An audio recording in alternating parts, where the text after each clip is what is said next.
Hello everyone, अस्सलाम वालेकुम। कैसे हैं आप सब। आज की इस वीडियो में है मेरे पास Vivo V50 Lite और स्मार्टफोन के रिव्यू की रिक्वेस्ट आप लोगों की तरफ से काफ़ी आ रही थी। अब मैंने जो जो चीज़ें स्मार्टफोन में नोटिस की हैं वो यहाँ पे लिख ली हैं। वन बाय वन करके स्मार्टफोन की हर एक चीज़ को डिस्कस करते हैं। और एक चीज़ शुरू में बता दूँ कि शायद ये वाला स्मार्टफोन मेरे लिए रिकमेंड करना काफ़ी ज़्यादा मुश्किल है और इसकी रीज़न मैं आपको आखिर में बताऊंगा। By the way, thank you so much. 100 के सब्सक्राइबर्स फाइनली 2-3 साल बाद मुकम्मल हो गए हैं और आप लोगों की सपोर्ट का शुक्रिया। अब चूंकि ये वाली सेलिब्रेशन आप लोगों की वजह से है तो आपके साथ इस चीज़ को, खुशी को बांटने के लिए मैंने गिव अवे अनाउंस किया था और एक भाई को गिव अवे ऑलरेडी मिल चुका है।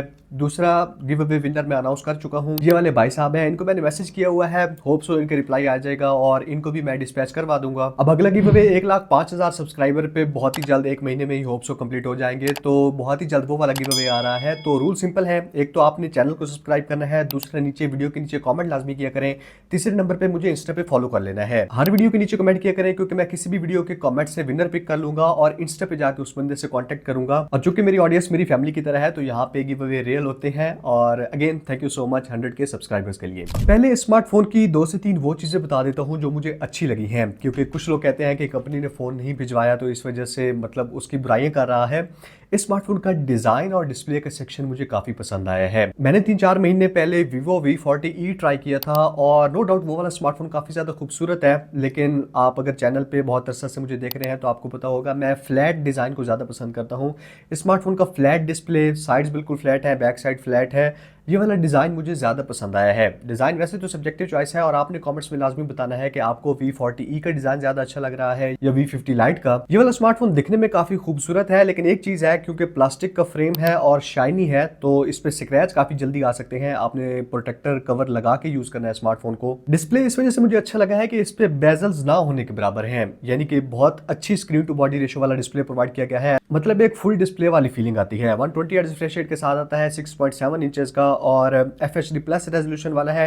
डिस्प्ले काफी ब्राइट है। वो अलग बात है कि YouTube वगैरह पे HDR को सपोर्ट नहीं करता। डुअल स्टीरियो स्पीकर्स का सेटअप इस स्मार्टफोन में काफी लाउड है और बेस भी किसी हद तक देखने को मिलती है।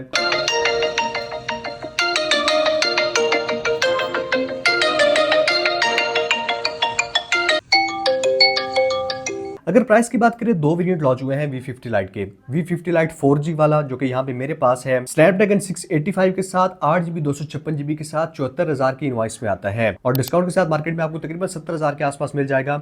जो दूसरा 5G वाला वेरिएंट है V50 Lite 5G, उसमें MediaTek Dimensity 6300 का प्रोसेसर है।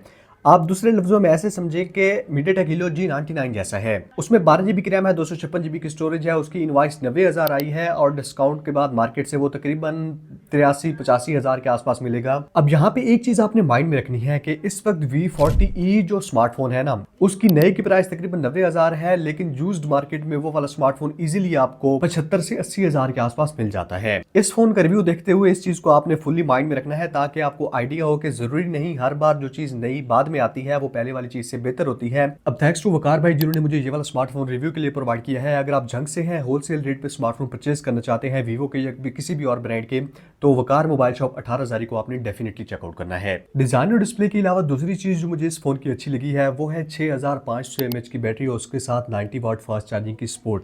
अपनी प्राइस पे सबसे अच्छी बैटरी कैपेसिटी यही स्मार्टफोन प्रोवाइड करता है और 90 वाट के चार्जर की वजह से तकरीबन 55 मिनट 1 घंटे में ये वाला स्मार्टफोन फुल चार्ज हो जाएगा। और जितनी बड़ी इसकी बैटरी है ना और जितना एफिशिएंट इसका प्रोसेसर है, उस हिसाब से ये आपको इजीली 2 दिन का बैटरी बैकअप प्रोवाइड कर सकता है। अब इसकी अच्छी बातें मेरी नजर में यहीं पे एंड हो जाती हैं। अब 4G वाला वेरिएंट स्नैपड्रैगन 685 74,000 में प्रोवाइड कर रहा है और MediaTek Dimensity 6300 जिसके एंटूटू पे स्कोर तकरीबन 4,20,30,000 के आसपास आते हैं, यानी कि G100 MediaTek Helio G100 जैसे स्कोर है। प्रोसेसर इतना ज्यादा पावरफुल नहीं है लेकिन 90,000 में लॉन्च कर दिया है। अब अगर इन प्रोसेसर्स की बात करें तो डे टू डे यूजेज में, नॉर्मल यूजेज में ये प्रोसेसर अच्छे हैं, यानी कि ऐप ओपनिंग क्लोजिंग एनिमेशंस भी यहाँ पे प्रोवाइड की गई हैं। और अगर आप सोशल मीडिया यूज करते हैं, नॉर्मल यूज करते हैं, कॉल मैसेज करते हैं, कैजुअल गेमिंग करते हैं, बहुत कम लो ग्राफिक्स पे, मीडियम ग्राफिक्स पे, तो ये वाला स्मार्टफोन आपका गुजारा चला देगा। लेकिन अगर आप गेमर हैं या फिर आप थोड़ी बहुत वीडियो एडिटिंग करते हैं, जैसे मैं रील्स वगैरह एडिट करता हूँ, आपको थोड़ी सी परफॉर्मेंस अच्छी चाहिए, प्रोसेसर आपकी प्रायोरिटी है,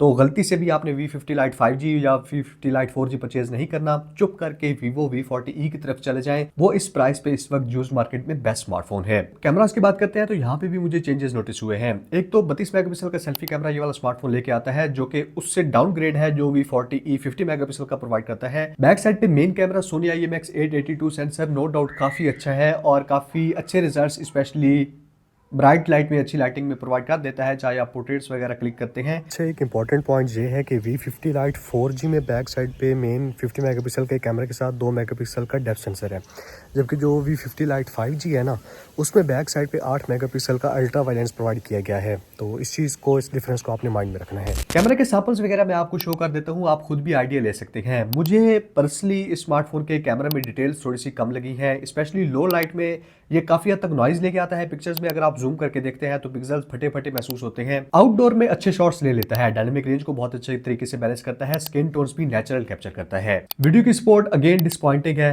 फ्रंट और बैक दोनों कैमरा से आप मैक्सिमम 1080p 30 fps पे वीडियोस Vivo V50 Lite से शूट कर सकते हैं। ये वाला स्मार्टफोन फ्रंट पे पोर्ट्रेट वीडियो सपोर्ट नहीं करता, बैक साइड पे भी मैं चेक कर लेता हूँ, लेकिन ये चीज़ मुझे काफ़ी ख़राब लगी है क्योंकि Vivo के अब तक मैंने जितने भी स्मार्टफोन ट्राई किए हैं ना, उनमें पोर्ट्रेट वीडियो का ऑप्शन होता है, चाहे 1080p पे होता है, लेकिन पोर्ट्रेट वीडियो का ऑप्शन होता है।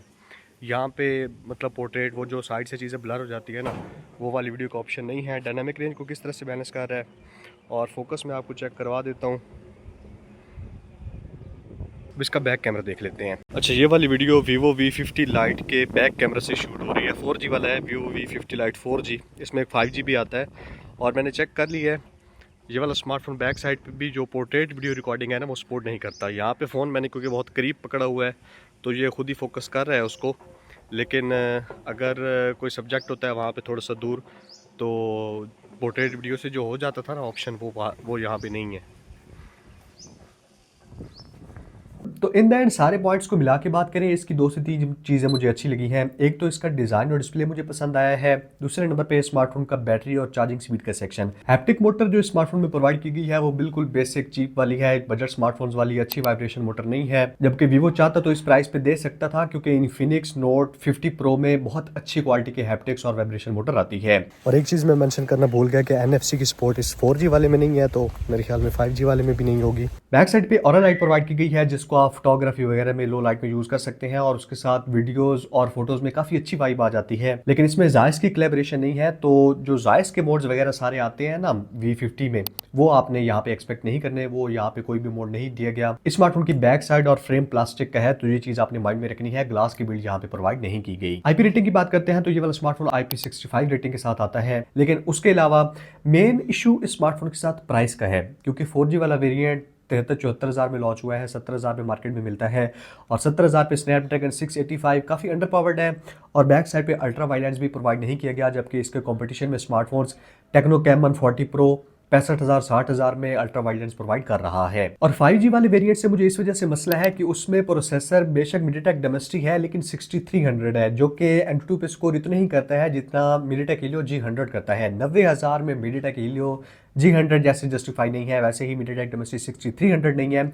मेरा आपको बिल्कुल बरादराना मशवरा है कि आप Vivo का स्मार्टफोन परचेज करना ही चाहते हैं ना, V40e बहुत अमेजिंग डिवाइस है। मैंने उसका लॉन्ग टर्म रिव्यू किया हुआ है, उसकी सारी चीज़ें डिस्कस कर रखी हैं। यहाँ कहीं पे उस वीडियो का लिंक दे दूंगा, डिस्क्रिप्शन में भी लिंक देखने को मिल जाएगा।